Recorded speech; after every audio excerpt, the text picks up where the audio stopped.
So I got my mini quilt all trimmed up, and now I'm going to do a facing on it.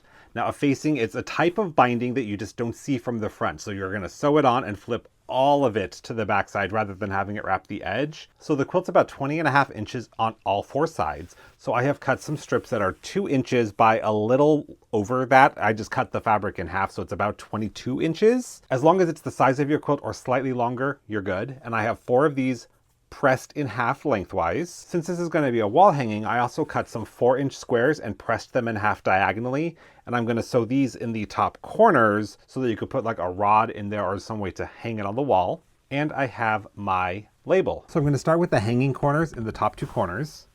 And they're going to go right sides together with the front of the quilt. And then I'm going to take my label with the right side that I want facing out. I need that right sides together with the quilt top.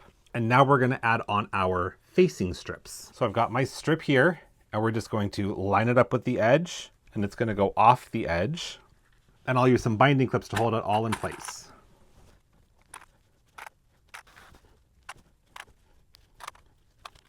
All right, so once I have the facing strip on the top and bottom, I'm going to add it on the 2 sides.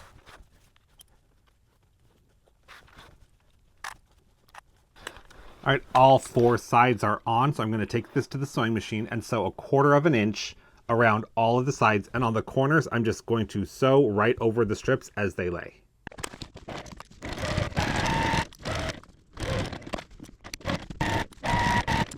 Now I want to clip off the excess bulk in this corner here. Snip off those, and then right close to the stitching, but not through the stitching, just to help reduce the bulk in the corner. Do that on all 4 corners. And now we're going to flip all of this, including the hanging corners, to the back side. And you can use like a chopstick to help poke out the corners.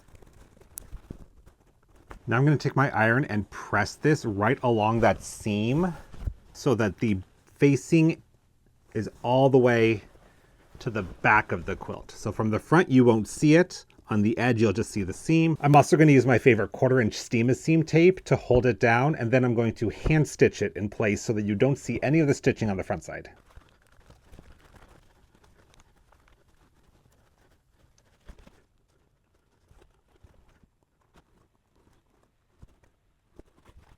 All done.